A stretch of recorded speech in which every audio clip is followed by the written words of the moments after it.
Hello, ladies and gentlemen. My name is Paul Jacob Barney. I'm the current secretary of UNLV NSBE. I'm joined today by Miss Maliesha Shomo. Okay, so I'll give you a little bit of an introduction about Miss Maliesha Shomo. Maliesha Shomo is a senior dual major in criminal justice and criminal justice, pre-law, and business management at UNLV. Ms. Shomo joined UNLV NSBE in the fall of 2020. Since she joined, Ms. Shomo has served as UNLV NSBE's finance chairperson. Ms. Shomo has background experience in grant writing, scholarship hunting, and fundraising. She played a pivotal role in the establishment of UNLV NSBE's partnership with the local community organization, Gentlemen by Choice. In fact, it was Ms. Shomo who suggested we partner with the organization, and what a great suggestion it was. On March 19th, April 9th, and April 23rd, Ms. Shomo was present and represented UNLV NSBE at Gentlemen by Choice's Ties Place facility. She presented before students of ages ranging from 10 through 13 on the fields of engineering, the science in STEM, and technology in STEM. On April 6th, Ms. Shomo was elected Vice President of UNLV NSBE for the 2020-21 academic, 2021-22 academic school year. Okay, so welcome, Ms. Shomo. Thanks so much for having me, Mr. PJ. I appreciate it. Thank you. So I'll go ahead and start with the questions. My first question for you is that you please tell the audience a little bit about yourself, such as where you were born, where you grew up, and what your current hobbies are. I also know that you have a nonprofit organization, so if you could share a little bit about your organization too. Awesome, thank you. So I was born in Ohio. I grew up in Chicago and Ohio and Cleveland. So both of those have a very good significant part in my life. My mom was from Chicago, my dad's from Cleveland. So I got a lot of uproot and a lot of family matters in Chicago and in Cleveland. I got a lot of education. Went to Cleveland Heights and Shaker Heights schools, which are some of the top schools in America. And they have STEAM and STEM programs that were implemented since we were probably in preschool. My hobbies are volunteering, comedy, I like fashion, creating things. I love creating things. And I just like doing anything related to STEM and STEAM.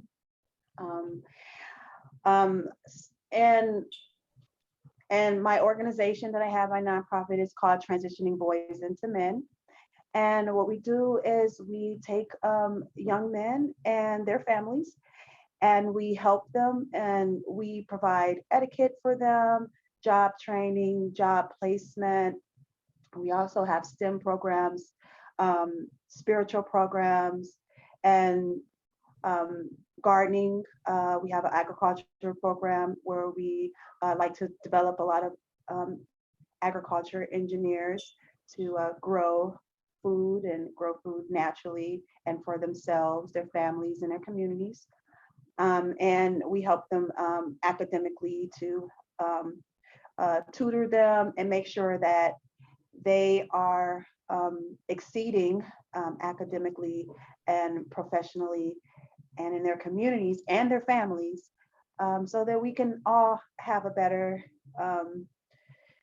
so it all can be a better situation for them, their families, and everybody, even the community. So that's what we do in a nonprofit, and I like to implement that in whatever program or whatever I do. I just like to help and elevate things for the better. I see. Well, thank you so much for your hard work in the community. I'm sure it's been very impactful. So my second question, although I did not mention it before, you have a background in STEM, namely computer science. Can you remember when was your interest in STEM first kindled? Okay, so my memories go back for a sense of time, but I remember when I was three, I could read fluently. And I would read about things like volcanoes. I also can work on the computer. I would, so my dad, he was a computer engineer and recording arts engineer. So there was always beat machines around, computers, computer parts. And in order to play the games that I wanted to play, we had to do all types of coding for it because it was DOS computers. And then I was just good at doing it. You know, I just thought I was just playing games and everything, but really it taught me a lot. Just simple coding. I was very intrigued with Windows for Macintosh, now Apple. I loved playing games, creating art designs, making cartoons. I would make cartoons with clip art and Notepad, and I would run the scripts. And I just thought it was just the most amazing thing. I love science and technology, always loved science and technology. I always loved science fairs. I always wanted to go and build a robot. I always, like, ever since I was younger, you know, I even thought I was a robot. But those are the things that have always interest me. I like exploring applications, networks, systems, operating systems, and knowing their history, and the development. So science and tech has always been an interest of mine, and it's always changing, and there's always so many new things and so many ways you can help people with the technology, and it makes our lives a little bit better. So I will always be interested in it because of the new tech and the new science and all that stuff that's being discovered. It's like an ongoing exploration and an ongoing, like if you were a Tomb Raider, you know, it's just like an ongoing treasure hunt where you're finding all of this wealth of knowledge and technology and things that elevate everybody's lives and makes it so much better. So yeah. Thank you. Yeah. I just finished an interview with Tonique, and we were talking about computer science too. It's as I said in her interview, it's just the future. Yes, It's not going always. anywhere. Yeah, and I'm always looking at stuff because like in my growing up, I always looked about things that would make what could help us better. You know, I have an invention now that's being patented, but it's basically it was something that we needed, that my family needed, and I know other families needed just growing up. And even with the technology that everybody can see their home and they can listen to in their home from their phone. Like I thought of that, but I'm not gonna say like I was the only one who thought of that, but I thought of that years ago, and I was like, what if, and I actually was trying to find capitalists to help me develop it and everything, but obviously it was just too big for my little self. So but that's what networking and getting into these type of programs and things like that will help to help put you in that platform where there are people that can help you, and you're not, you know, just running around. But you know, it's still in the works. Yeah,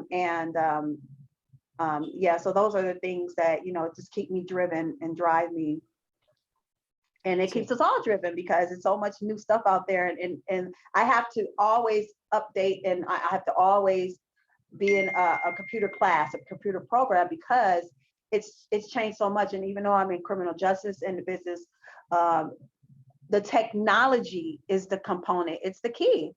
Criminal justice with the cybersecurity, the body cameras, everything with transparency, that's technology.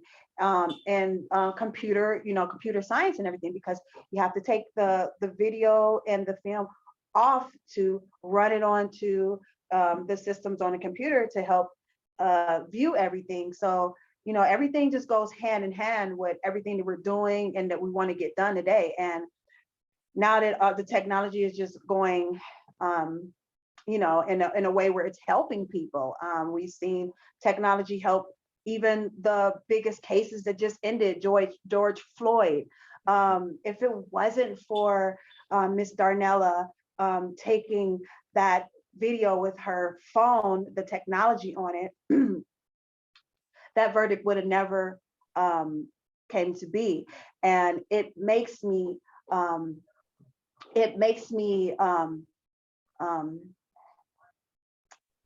it gives me joy to know that the technology that's being created today and that we're using today can help people in such a way where it helps not only that person, that family, but the community and the nation abroad. And so just those little pieces of technology, they have a really big impact. Right. Yeah, you make an excellent point about the body cams. Yeah, that's very, very important technology today for sure. Yeah, I So, went into that. I actually got a stock with them because we had at UNLV. They did a study with the first body cameras here, about 400 officers, and it was good to be a part of that. But I also got stock in it, and it's like quadruple now. And it's all about, my thoughts were, you know what, this is going to help a lot of people and the government's going to buy it and it's going to be really big one day. And it is, and it's getting bigger. I call it the baby Tesla. so my third question for you is the following. Ms. Shoma, you joined UNLV NSBE in fall 2020, and I must say you brought a lot to the table, including a collection of experience, community knowledge, and connections. Now at the conclusion of your first academic year as a UNLV NSBE officer, I'm curious what your first impressions of the organization are. My first impression of the organization is that it's really phenomenal. It helps the students, and the members and all the professionals and advisors.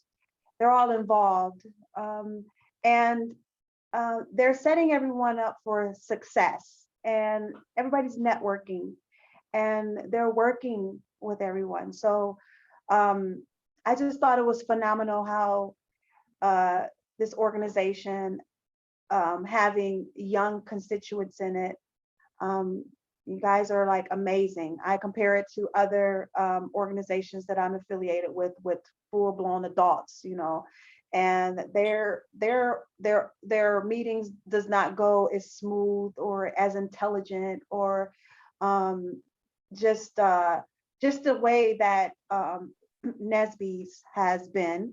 And I take great pride in being a part of the program and the organization, because compared to other organizations that I've been with, I feel very welcomed.